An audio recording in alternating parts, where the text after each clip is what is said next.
fallait pas Elle avoue l'histoire au d'amour. centre du soleil, on ne faisait pas de Tu politique. peux comprendre ça, Rudy? Tu peux le comprendre? Elle avait été son rêve de jeune fille à elle aussi. Lucien Sautreuil, bonjour. Bonjour, Monsieur Godet. On a beaucoup de plaisir à vous accueillir donc sur Internet pour parler de votre ouvrage, Vainqueur du cancer. On pourrait dire malheureusement des cancers, puisque vous en avez combattu plusieurs depuis 20 ans. Et c'est un peu cette histoire que vous racontez, votre histoire, et celle également de tous ceux qui vous ont aidé, au niveau de votre famille, votre épouse, vos enfants, et puis certains amis. Alors c'est un livre qui est publié aux éditions de Paris, et que moi personnellement j'ai trouvé très intéressant. En même temps, pas facile à lire parce qu'on a bien conscience qu'il vous arrivait beaucoup de malheurs. C'est donc en 94 le premier cancer se déclenche. Voilà, les cancers, pour moi, c'est 5. 5 cancers, et pour terminer en apothéose, avec une greffe de moelle osseuse. Ce qui n'est pas anodin, une greffe de moelle osseuse, il faut trouver un donneur compatible, etc. La chambre stérile, le régime... Enfin, la chambre etc. stérile, j'étais rodé, puisque... Oui. Mais enfin, en 94, j'attaque par la vessie. Par la vessie, le cancer, c'est vicieux. Il est vicieux, le cancer. Il ne prévient pas. Vous n'avez mal nulle part, vous allez bien, vous êtes en pleine forme, et d'un seul coup, boum, vous urinez du sang. C'est ce qui m'est arrivé. Le lendemain, vous allez passer une échographie, on découvre des polypes dans la vessie. 2 jours après, vous êtes chez le chirurgien, et puis une semaine après, vous êtes sur la table d'opération. On vous enlève les polypes, qui s'avèrent être cancéreux. Et donc, après, ça serait traitement de BCG pendant 6 mois. Et après, un coup de chance, tout s'est bien passé. Mais j'avais mal à l'estomac. Pour reprendre mon travail. Vous avez pensé, d'ailleurs, vous dites que c'est peut-être les médicaments, oui. Puis finalement, pas du tout. Oui, voilà, mon neurologue, il me dit, oui, c'est sûrement les médicaments, les traitements que je vous ai faits, qui vous ont donné un ulcère à l'estomac. Bon, d'accord. Mais on va passer une fibro vite fait, enfin un petit coup de caméra dans l'estomac. Effectivement, un petit ulcère à l'estomac, et le gastro me dit, bon, on va traiter ça en 3 semaines, vous partez en vacances, et on va traiter ça pendant ces 3 semaines-là. Vous revenez, on repasse, on fait un contrôle, ce sera fini. Il avait fait des prélèvements, mais je dis les prélèvements, il me dit, bah oui, mais je dis non, je m'en vais en vacances, ça fait 6 mois que je galère, il me faut les prélèvements maintenant. Plutôt 2 jours après, il est arrivé ce qui est arrivé, le coup de téléphone. Alors, on va revenir là-dessus, parce que y a des médecins qui préfacent votre ouvrage. Vous rendez hommage à plusieurs d'entre eux, notamment à ceux qui s'occupent de ce qui va devenir plus tard le cancer du sang qui va vous toucher. Et puis, il y en a qui sont quand même pas très subtils, c'est le moins qu'on puisse dire. Et vous parlez de votre cancer à l'estomac, la façon dont on vous l'apprend, on peut dire que c'est quand même c'est brutal. Oui, c'est brutal, oui, plus que brutal, parce que j'étais à la maison, la caravane était prête, les enfants étaient prêts à partir en vacances, tout le monde était prêt. J'attendais le résultat des biopsies, et l'après-midi, comme ça, en plein après-midi, le téléphone sonne, mon épouse prend l'appareil, elle m'appelle, elle me dit, c'est pour toi. Je dis oui, j'ai le résultat de tes biopsies. Qu'est-ce que c'est? C'est un cancer à l'estomac. Et qu'est-ce qu'on fait? On enlève l'estomac. Voilà, c'est les quelques mots qui m'ont été dits. Et puis, il va falloir que tu vois avec ton médecin traitant pour voir la suite. Voilà, alors là, c'est vraiment très dur. Mais bon, ils ne sont pas tous à mettre... Non, si vous voulez, on va être positif. On va commencer par ceux avec qui ça n'a pas vraiment bien marché. Et puis après, on passera au positif. Alors, parmi ceux avec qui ça n'a pas tellement marché, il y en a aussi un, il se conduit comme un petit chef haillon, on va dire. Il évoque d'ailleurs l'armée que vous avez faite au passage. Et c'est pas terrible non plus. Non, c'est pas terrible. C'est pas terrible. Non, mais enfin, bon... Il vous dit, c'est moi qui commande et c'est comme ça que ça se passe. Voilà, c'est moi qui commande. Est-ce que vous avez fait l'armée? Oui. Qu'est-ce qu'on vous a appris à l'armée? On m'a appris à dire oui chef, bien chef. Bon, ici c'est pareil. C'est incroyable. Mais enfin, bon. Alors, non, on est d'accord, c'est un peu l'exceptionnel, c'est pour ça qu'on va passer assez vite. Et puis alors, il y a ce médecin du travail extraordinaire quand même, qui vous traite carrément de tir au flanc quand vous voulez reprendre votre travail. Quand j'étais là pour reprendre mon travail, à me passer la visite médicale pour reprendre mon travail.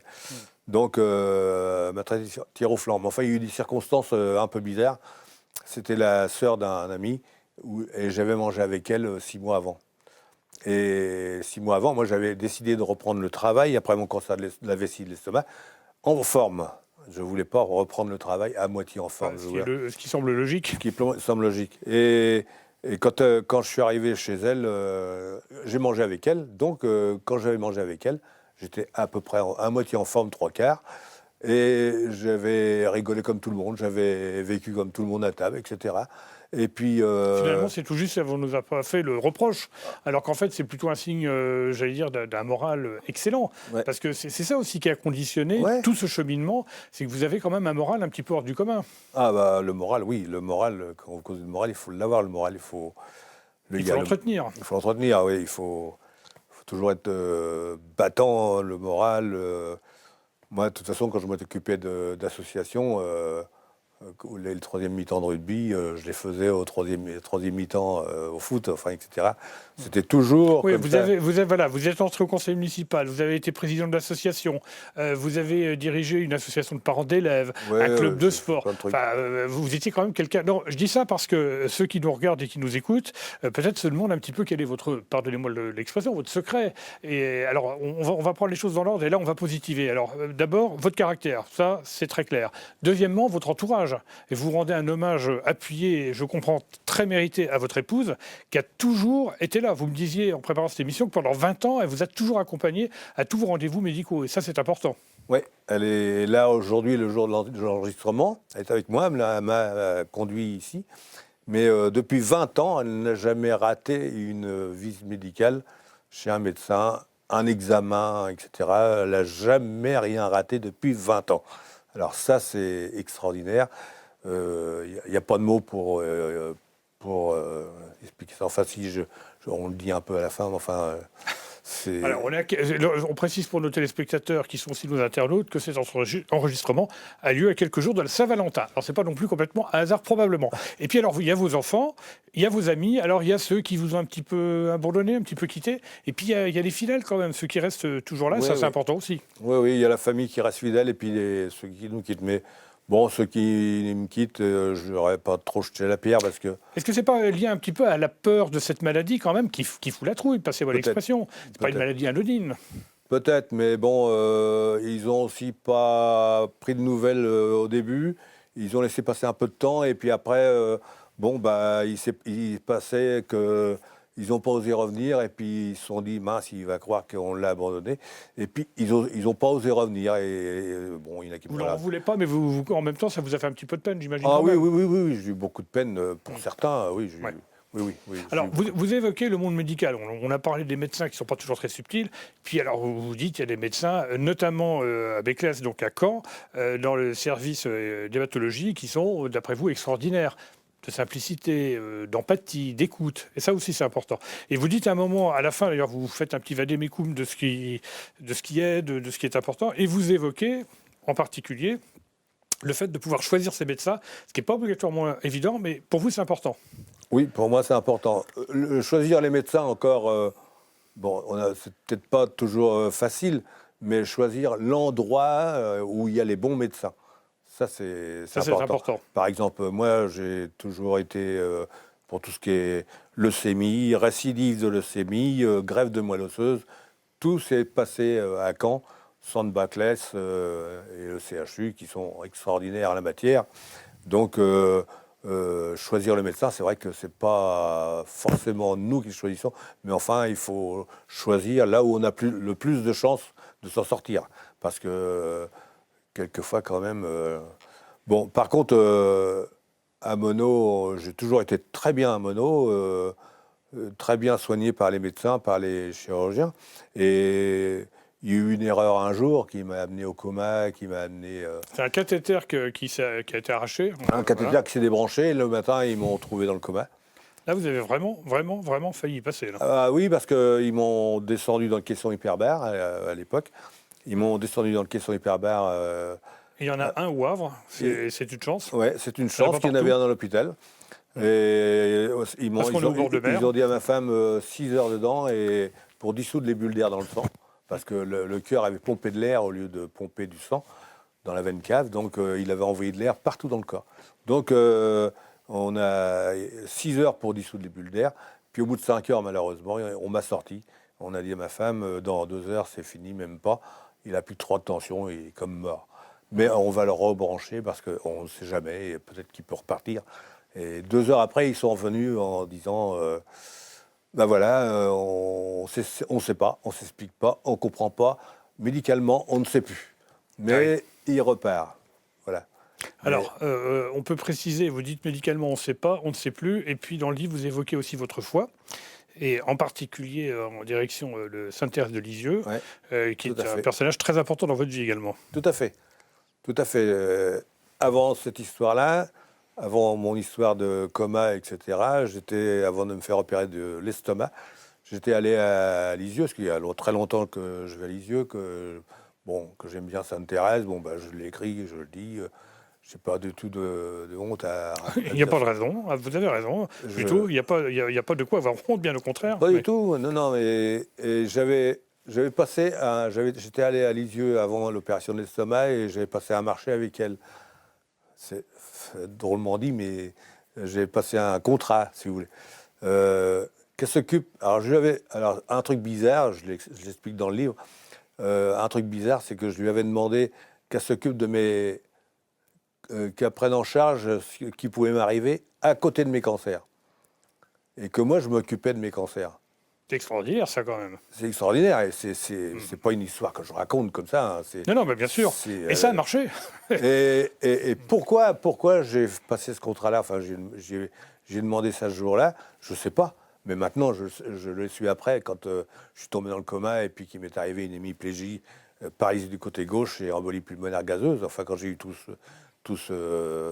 ces problèmes-là. Donc, voilà, on va terminer, si vous voulez bien, on l'a déjà un petit peu abordé, par les conseils que vous donnez. Et vous expliquez qu'en marge et en parallèle de tous les soins purement physiologiques qui sont faits, il y a des gens qui vous ont accompagné, par exemple pour faire des massages relaxants. C'est Samir, je crois. Et puis vous évoquez également Stéphanie, qui vous aide à vous relaxer. Et vous dites ça, c'est très important aussi. Alors, c'est pas toujours pris en charge par la sécurité sociale, à tort d'ailleurs, parce que ça fait partie des traitements finalement. Oui, mais ça, depuis le début, je me suis toujours fait aider. Psychologiquement notamment. Il faut se faire aider parce que tout seul, on s'en sort pas obligatoirement, malgré votre entourage très favorable.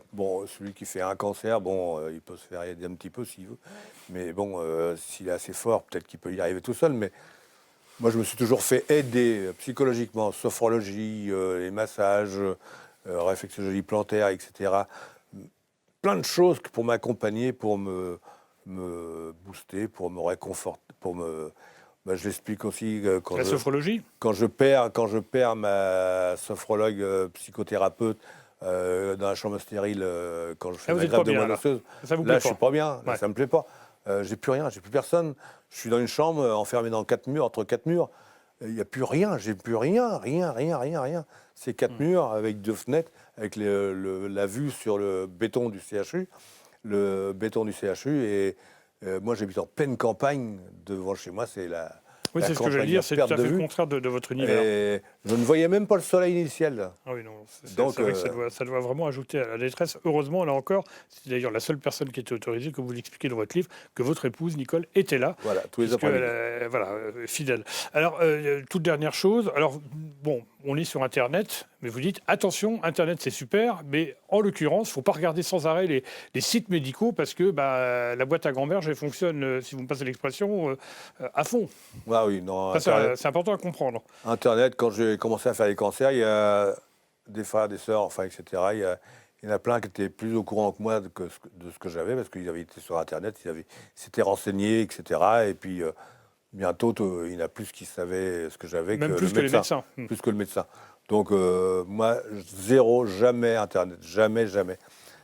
Parce que on ne comprend pas ce qui s'écrit là-dessus. Et à Baclès, au centre François Baclès, qui est le centre du cancer, dans les salles d'attente, il y a des grands panneaux qui disent n'allez pas sur Internet, posez les questions à vos médecins. Autrement. Voilà. Et puis, toute dernière chose, il faut lutter sans attendre. Parfois, les gens attendent un peu trop parce qu'ils n'osent pas, parce qu'ils ont peur, parce qu'ils sont persuadés que ça va s'arranger. C'est pas vrai. Il faut agir tout de suite et c'est là qu'on augmente les chances de guérir. Exactement, c'est le plus important. Dès que vous avez le moindre truc, la moindre petite chose, on se dit tiens, j'ai un truc là, j'ai mal là. Puis le temps va passer. Mais le problème, c'est que tout de suite, maintenant, les gens sont pris un peu par le travail, etc. Le rythme de la vie. Le rythme de la vie qui est dur maintenant.